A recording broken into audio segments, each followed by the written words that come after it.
بسم اللہ الرحمن الرحیم نحمدہ ونصلی علی رسولہ الکریم۔ آؤ نماز پڑھنا سیکھیں کا آج دوسرا دن ہے۔ کل ہم نے نماز کے جو شرائط تھے اس پر تفصیلی ہم نے گفتگو کی تھی کہ نماز میں سب سے پہلے بدن کا پاک ہونا، اور بدن کے پاک ہونے کے سلسلے میں دونوں چیزیں کہ بدن کا نجاست حقیقیہ اور حکمیہ دونوں سے پاک ہونا، اور ان کی جو مقدار تھی وہ بھی بتلا دی گئی تھی کہ جو نجاست حقیقیہ میں جو نجاست غلیظہ ہوا کرتی ہے وہ اگر گاڑی ہے تو 3.5 ماشا، اور اگر وہ سیال ہے پیشاب وغیرہ ہے تو پھر وہ تقریباً جو روپیہ ہوتا ہے، سکہ ہوتا ہے، اس کے برابر پھیلاؤ میں وہ معاف ہے، اور اگر وہ خفیفہ ہے تو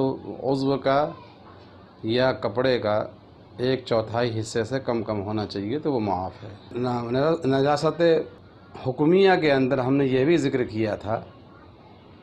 کہ حکمی نجاست سے پاک ہونا، اس میں ایک چھوٹی نجاست ہوا کرتی تھی، چھوٹی نجاست سے پاک ہونا جس کو ہم حدث اصغر کہتے ہیں، یعنی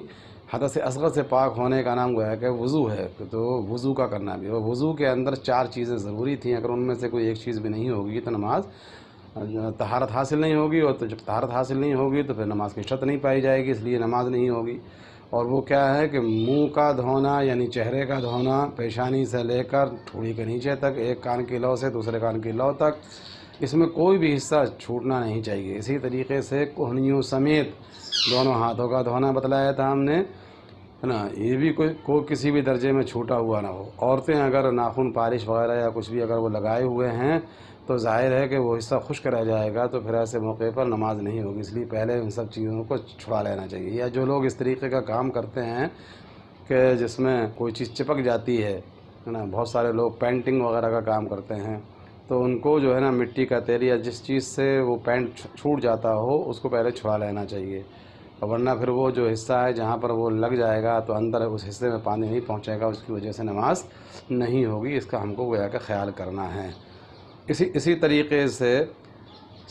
1/4 سر کا مسح کم از کم یہ فرض ہے، پورے سر کا مسح کرنا سنت ہے، تو کم از کم 1/4 سر کا مسح ضرور ہونا چاہیے، یہ فرض ہے۔ اسی طریقے سے ٹخنوں تک دونوں پیروں کا دھونا، پیروں کے اندر بھی کوئی چیز ایسی نہ لگی ہوئی ہو جو پانی کے پہنچنے سے مانع ہو نا، یہ ضروری تھا۔ اس کے علاوہ بڑی جو نجاست ہے اس سے بھی پاک ہونا ضروری تھا، یعنی اگر کسی کو غسل کی حاجت ہے تو پھر غسل کرنا، غسل کے اندر بھی 3 چیزیں فرض قرار دی تھیں کہ کلی کرنا، ناک میں پانی ڈالنا اور سارے بدن پر پانی پہنچانا، اگر روزہ نہ ہو تو پھر غرارے کے ساتھ میں اور ناک کے پانسے تک اچھے طریقے سے پانی کو پہنچائے۔ باقی جو جگہ کا پاک ہونا تھا، اور جگہ کا پاک ہونا تھا، کپڑوں کا پاک ہونا تھا، سطر کا چھپانا تھا۔ سطر کے اندر بھی یہ تھا کہ سطر کا جو حصہ چاہے جو مردوں کا ہے، ناف سے لے کر گھٹنوں تک، گھٹنے اس کے اندر شامل ہیں، وہ بالکل ڈھکے ہوئے ہونا چاہیے۔ اگر اس کا کوئی بھی حصہ اگر کھلا رہ جائے گا اور ایک رکن کے بقدر اگر کھلا رہ گیا تو پھر جو ہے نماز نہیں ہوگی۔ 1/4 یعنی اس عضو کا اگر کھلا رہ جاتا ہے ایک رکن کے بقدر تو نماز نہیں ہوگی۔ اسی طریقے سے عورتوں کے لیے پورا کا پورا جسم جو ہے نا وہ پردہ ہے، سوائے چہرے کے، دونوں ہتھیلیوں کے اور ٹخنوں سے نیچے جو حصہ ہے، جو پنجے وغیرہ ہیں، اس کے علاوہ باقی سارا کا سارا جسم جو ہے نا وہ ڈھکا ہوا ہونا چاہیے۔ اور اس کے علاوہ جو ہے وقت کا ہونا، اگر وقت سے پہلے نماز پڑھی جائے گی تو نماز نہیں ہوگی، وقت کے بعد پڑھی جائے گی تو نماز ادا نہیں، قضا ہوگی۔ اور قبلے کی طرف جو ہے نا رخ ہونا، اگر قبلے کی طرف رخ نہیں ہے تو پھر نماز نہیں ہوگی، اس نماز کے شرائط میں سے۔ ان سب کے بعد میں نیت کا کرنا بھی ضروری ہے، اور نیت نام ارادے کا ہے کہ ہم نماز پڑھنے کے ارادے سے گویا کہ چلیں، اور ان سارے کاموں کو ہم نماز پڑھنے کے ارادے سے ہم کریں، آگے والے جو کام ہیں۔ اب اس کے بعد میں جو ہے نا ہم شرائط کے بعد اب ہم جو ہے نا فرائض کا تذکرہ کرتے ہیں، جن کو ہم رکن کہتے ہیں۔ حقیقت کے اعتبار سے تکبیر تحریمہ یہ بھی شرائط ہی کے اندر ہے، چونکہ یہ اس کا داخلی حصہ نہیں ہے، بلکہ یہ ہے کہ جیسے ہم تکبیر تحریمہ کہتے ہیں اس کے بعد میں اب نماز کے اندر ہماری انٹری ہو جاتی ہے، ہم نماز کے اندر گویا کہ شامل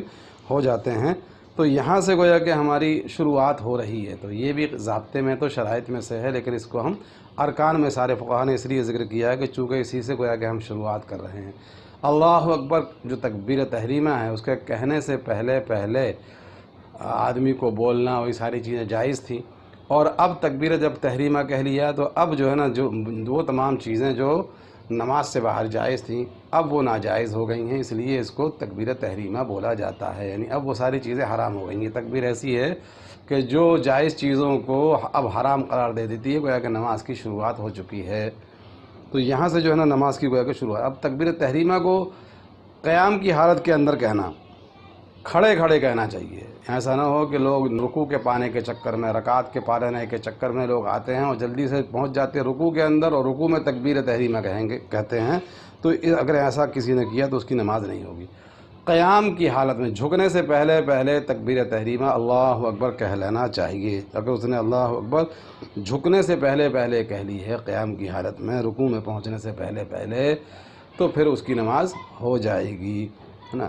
اگر اس نے رکوع کی حالت میں کہی ہے تو پھر اس کی نماز نہیں ہوگی۔ جھکتے ہوئے بھی اگر اس نے کہہ لی ہے، پورا جھکا نہیں تھا، جھکنے جا رہا تھا، اس وقت کے اندر بھی اس نے کہہ لی ہے جس کو ہم قیام مانتے ہیں، تو اس کی تکبیر تحریمہ ادا ہو جائے گی۔ تو تکبیر تحریمہ کا کہنا قیام کی حالت کے اندر ہونا چاہیے، یہ گویا کہ پہلا فرض ہے۔ دوسرا فرض ہے قیام کرنا، جیسا کہ ابھی بتلایا کہ اور قیام اتنی مقدار میں جتنی مقدار میں گویا کہ قرأت کو فرض قرار دیا جاتا ہے، قرأت کو ضروری قرار دیا جاتا ہے، اتنی دیر کم از کم قیام کا کرنا جو ہے نا وہ فرض ہے۔ اور یہ فرض نمازوں کے علاوہ دیگر اور جو سنت مؤکدہ وغیرہ ہیں، جیسے کہ فجر کی سنتیں وغیرہ ہیں، ان کے اندر بھی جو ہے قیام فرض ہے۔ ہاں، نوافل کے اندر اختیار ہوتا ہے، چاہے جو ہے نا وہ بیٹھ کے پڑھ لے اور چاہے جو ہے نا وہ کھڑے ہو کر پڑھ لے، اس کو وہاں اختیار ہوتا ہے، تو نوافل کے اندر قیام گویا کہ فرض نہیں ہوتا ہے۔ اس کے بعد جو ہے وہ قرأت کرنا، تکبیر تحریمہ کے بعد پہلا فرض جو تھا وہ قیام کرنا، دوسرا کیا ہے قرأت کرنا، مطلقاً قرأت کرنا، یہ اس کو فرض قرار دیا ہے۔ سورہ فاتحہ کا پڑھنا جو ہے نا واجب ہے، انشاءاللہ واجبات کا تذکرہ ہم جب وہاں پر کریں گے تو ہم وہاں پر بتلائیں گے۔ اس کے بعد پھر رکوع کرنا، اگر کسی شخص نے رکوع نہیں کیا یا ٹھیک سے وہ جھکا نہیں نا، اور جلدی سے وہ وہیں کے وہیں سجدے میں چلا گیا نا، یا ٹھیک سے جھکا نہیں، کھڑا ہوا اور سیدھے سے اس کے بعد سجدے میں چلا گیا، غرض یہ کہ اگر اس نے رکوع نہیں کیا ہے تو نماز نہیں ہوگی، چونکہ رکوع کرنا فرض ہے، فرائض میں سے ہے، رکن ہے۔ اگر یہ رکن کسی بھی حالت میں کوئی سا بھی رکن اگر چھوٹ جاتا ہے تو پھر اس کی نماز نہیں ہوگی، رکن کی ادائیگی ضروری ہوا کرتی ہے۔ اسی طریقے سے سجدہ، دونوں کے دونوں سجدے کرنا، تو دونوں کے دونوں جو سجدے ہیں وہ فرض ہیں۔ اگر کسی نے ایک سجدہ کر دیا یا اس کو شارٹ کر لیا، ایک سجدے سے ٹھیک سے اٹھا نہیں تھا، اس کے ابھی ہاتھ زمین پر ہی ٹکے ہوئے ہیں، اور اس کے بعد پھر وہ دوبارہ دوسرے سجدے کے اندر چلا جاتا ہے اور صرف سر اٹھاتا ہے، تو اس کا جو سجدہ ہے وہ ادا نہیں ہوگا، گویا کہ دو سجدے فرض قرار دیے گئے ہیں، دو میں سے صرف ایک ہی گویا کہ فرض اس کا ادا ہوگا۔ جس طریقے سے لوگ جانتے ہیں کرکٹ کے اندر کہ رن شارٹ ہو جاتا ہے، اسی طریقے سے یہاں پر بھی گویا کہ اس نے سجدے کو، ایک سجدہ جو اس کا ہے اس نے اس میں جلد بازی کی وجہ سے اس کو شارٹ کر دیا ہے، تو اس کا ایک ہی سجدہ شمار کیا جائے گا، دوسرا سجدہ شمار نہیں ہوگا۔ اس کو پورے طریقے سے گویا کہ بیٹھ جانا چاہیے، ایک سجدہ کر لینے کے بعد میں اپنے دونوں ہاتھوں کو اٹھا لے اور ٹھیک سے بیٹھ جائے، پھر جو ہے دوسرا سجدہ کرنا چاہیے اس کو۔ اس طریقے سے گویا کہ دونوں کے دونوں جو سجدے ہیں وہ فرض ہیں۔ اس کے علاوہ جو قاعدہ اخیرہ جتنی دیر کے اندر التحیات پڑھی جاتی ہے، التحیات کے بقدر بیٹھنا یہ فرض ہے۔ تو اس طریقے سے یہ جو ابھی ہم نے جو فرائض ذکر کیے ہیں کہ تکبیر تحریمہ کہنا، قیام کرنا، قرأت کرنا، رکوع کرنا، سجدہ کرنا اور تحیات کے مقدار قاعدے کے اندر بیٹھنا، یہ فرض ہے۔ اگر کوئی کسی نے جو ہے نا قاعدہ اخیرہ نہیں کیا اور سیدھا جو ہے نا وہ کھڑا ہو گیا، تو اس کو چاہے تیسری رکعت کے اندر گویا کہ تو تیسری رکعت کے سجدہ کرنے سے پہلے پہلے اس کو لوٹ آنا چاہیے اور اپنا قاعدہ اخیرہ کرنا چاہیے، اس میں تحیات پڑھنا چاہیے، پھر سجدہ سہو گویا کہ اس پر واجب ہوگا۔ اس طریقے سے اس کو نماز مکمل کرنا چاہیے، چونکہ گویا کہ فرائض میں تاخیر ہو گئی۔ انشاءاللہ ہم بتلائیں گے کہ جب فرائض میں تاخیر ہو جاتی ہے نا، یا واجب میں تاخیر ہو جائے یا واجب کو چھوڑ دے، تو پھر ایسے موقع میں سجدہ سہو سے بھی کام چل جاتا ہے۔ تو یہ تھے آج جو ہے جو ابھی ہم نے ذکر کیے ہیں نماز کے فرائض. ان میں سے کوئی بھی چیز اگر چھوٹ جائے گی تو نماز نہیں ہوگی، چونکہ فرض کا مطلب ہوتا ہے ضروری، واجب کا مطلب بھی ضروری ہوتا ہے اردو کے اندر، تو دونوں کو کرنا ضروری ہوتا ہے. فرق اتنا ہے کہ واجب کو اگر نہیں کرے گا یا بھولے سے اس نے نہیں کیا، واجب اس کا بھولے سے چھوٹ گیا، تو پھر ایسے موقع پر آخر میں سجدہ سہو کرنے سے بھی کام چل جائے گا.